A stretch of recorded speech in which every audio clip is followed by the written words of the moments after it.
ሰላም ጤና ይስጥልኝ። እንዴት ናችሁ? ዴቱ ተመልካቾቼ ሰላም ነው ወይ? እግዚአብሔር ይመስገን በጣም ደህና ነኝ። ስለምታበረታቱኝ ስለምትሰጡኝ አስተያየት በጣም ነው የማመሰግነው። አንዳንድ ሰዎች በጣም ቀናዎች አላችሁ፣ በጣም ነው የማመሰግነው። ዛሬ እንግዲህ ላወራ ወይም ልንማማር የመጣሁት ምንድነው ስለ ቫዝሊን ጥቅም ነው። አብዛኞቻችን ቤት ያው ቫዝሊን አለ አይደለ? ለእጃችን፣ ለእግራችን፣ ለፊታችን እንጠቀማለን። ሞር ከዛ ደግሞ ባሻገር እኛ ያለመድነው ነገር ነው እንድናውቅ ልታውቁት ትችላላችሁ፣ ግን ለማስታወስ ነው የመጣሁት። እሱ ምንድነው? በመጀመሪያ ደረጃ በአንደኛ ደረጃ ለሊፕ ማስክ መስራት እንችላለን። ሊፕ ማስካችን እንዴት ነው የምንሰራው? ቫዝሊን አንድ ማንኪያ ቫዝሊን አድርገን ከስኳር ጋር አንድ ላይ እናደባልቅና ከንፈራችንን እንቀባዋለን። በዛ ጊዜ ደግሞ ምን ይሆናል? ይሄ የሚፈረፈረው ወይም ዴድ ስኪን የምንለው ይነሳል ማለት ነው። ስለዚህ በጣም አሪፍ ቆንጆ ማስክ ነው ለከንፈራችን። በሁለተኛ ደግሞ የብብት መጥቆርን ለመከላከል በዶድራንት አብዛኞቻችን ብብታችን ሊጠቁር ይችላል አይደለ? እሱን ደግሞ ለመከላከል ማድረግ እንችላለን። ቫዝሊን፣ ሎሚ እና ቤኪንግ ሶዳ በመጠቀም የጠቆረው ብብታችንን ማጽዳት እንችላለን። ያው በአንድ አይጸዳም፣ በተደጋጋሚ በመጠቀም ማለት ነው። በሶስተኛ ደረጃ ደግሞ የጆሮ አለርጂ ያለብን፣ የጆሮ አለርጂ ማለት ጆሮአችን ጆሮ ጌጥ ስናረግ የሚቆስልብን የሚያሳክከን ሰዎች አለን።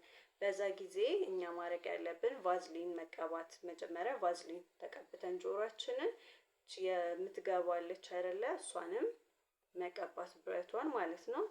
ስለዚህ እንደዛ አድርገን መጠቀም እንችላለን። በጣም አሪፍ ነው፣ ለኔ ሰርቶልኛል። በአራተኛ ደረጃ ደግሞ ሼቭ ስናደርግ እግራችንን ሊሆን ይችላል፣ ኤኒ አካባቢ ፊትም ሼቭ ይደረጋል አይደለ? ቫዝሊን ተቀብተን ሼቭ ብናደርገው ቆንጆ ነው። ይሄ የሚያቃጥል ምናምን ነገር አይኖረውም ከሼቭ ካደረግን በኋላ። አምስተኛ ደረጃ ደግሞ ፀጉር ጫፍ ሲንጨባረርብን አይ ዶንት ኖ ቁጥሩን እንትን ብዬው ሊሆን ይችላል፣ ሶሪ እሺ። በጣም እዚህ ጋር አዛብቻለሁ መሰለኝ።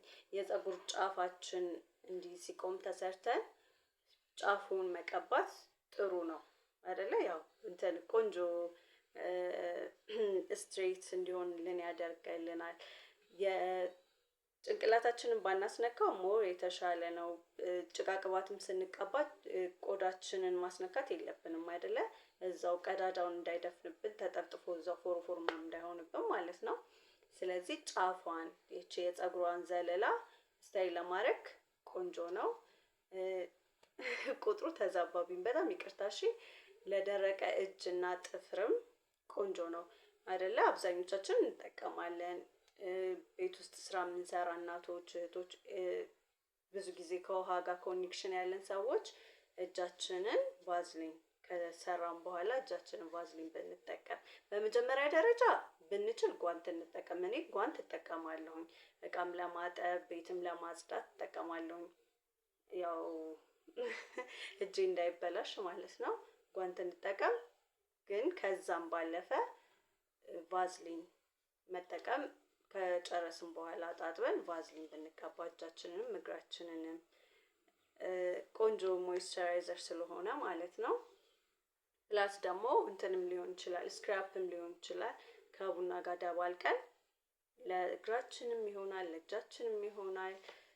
ከቡና ጋር ከአንድ ማንኪያ ቡና ጋር አድርገን ለእጃችንም ለእግራችንም መጠቀም እንችላለን። ያው አንድ ማንኪያ ያልኩት እንደ መጠኑ እግራችን የምንጠቀመው መጠኑን እንትን ብለን አውቀን መጠቀም እንችላለን። ቆንጆ ስክራፕ ይሆናል።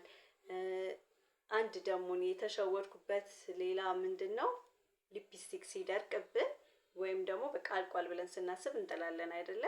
በጣም እሱን አሁን ውድ እንደ ሲፎራ ምናምን ገዝቼ እኔ ራሱ ጥያቄአለሁኝ ደርቀዋል ብዬ ማለት ነው። እንደዛ ከምናረግ ትንሽ ሞቅ ባለ ውሃ የሚያቀልጠው ማለት እንትን እንዳይል ይሄ እቃውን እንዳይጎዳ አድርገን ሞቅ ባለ ውሃ ውስጥ ከተን ቫዝሊን ውስጡ ሊፕስቲክ ውስጥ በእንትኗ በብሩሿ ከተን ደባልቀን ብንጠቀመው እሱ ራሱ በጣም አሪፍ ነው። እሺ እንዳትጥሉ፣ ሊፕስቲካችሁ እንዳትጥሉ፣ እንደኔ እንዳትሸወዱ። ሊፕስቲክ አይጣልም፣ በተለይ ውድ የገዛናቸው ማለት ነው። እኔ ስለተሸወድኩኝ እሱን ተጠቀሙበት። ጉንፋን ሲይዘን ደግሞ እዚህ ጋር ሶፍት ስንጠቀም ይላላጣል አይደለ? ለልጆቻችንም በጣም አሪፍ ነው። ይሄ አፍንጫቸው ዙሪያ እንደገና ቢምቢ በልቷቸው እንትን ይሄ እንደዚህ ብጥብጥ የሌለ እሷ ላይ አፕላይ እናድርግላቸው። ለእኛም ለራሳችን ጉንፋን ሲይዘን ሲላላጥ አፕላይ እናድርገው፣ ቶሎ ሪከቨር ለማድረግ ይረዳል። ሜካፕ ሪሙቫል ነው። ሜካፕ ተጠቅመን ስንታጠበው እንዲሁ በደረቁ ከምንታጠበው በውሃ ቫዝሊን ተቀብተን ብናጠፋው ሞር አሪፍ ነው። እንትን እንዳንል ቆንጆ ነው የሚሆነው ማለት ነው። ሜካፕ ሪሙቫል ነው። ጠዋት ስንነሳ ደግሞ የሚያብጥብን አይናችን ስር ማታ ላይ ቫዝሊኑን ፍሪጅ ውስጥ ከተነው አድረን ጠዋት ተነስተን ተቀብተን እንደዚህ እጃችን እንደዚህ አድርገን ማሳጅ ብናደርገው ቆንጆ ሪዛልት እናገኛለን።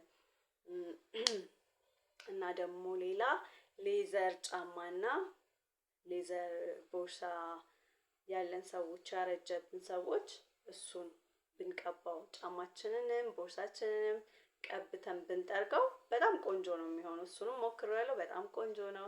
እሱንም ሞክሩት።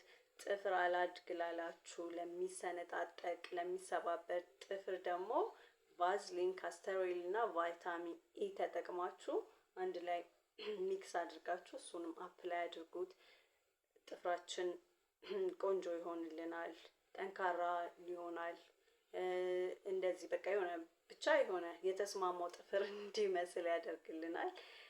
በመጨረሻ ደግሞ ሽቶ ስንቀባ መጀመሪያ ሽቶ ከመቀባታችን በፊት የምንቀባበት ቦታ ላይ ቫዝሊናችንን አፕላይ አድርገን ሽታችንን ብንቀባ ረጅም ሰዓት እንዲቆይ ያደርግልናል። ስለዚህ ቫዝሊን ይሄ ሁሉ ጥቅም ካለው አንናቀው አይደለ? አሁን የቫዝሊን ማለት ተረፈ ምርት ነው፣ ፔትሮሊየም ተረፈ ምርት ነው እየተባለ ይወራል አይደለ?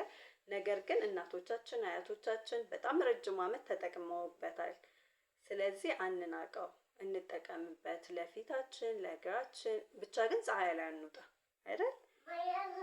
እሺ አባቴ የኔ ልጅ ቆይ፣ እሺ ቆይ አባትዬ፣ ቆይ አንዴ።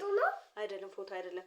ስለዚህ እንጠቀምበት ለማለት ነው። ወዳችኋለሁ፣ አመሰግናለሁ። ባይ ባይ።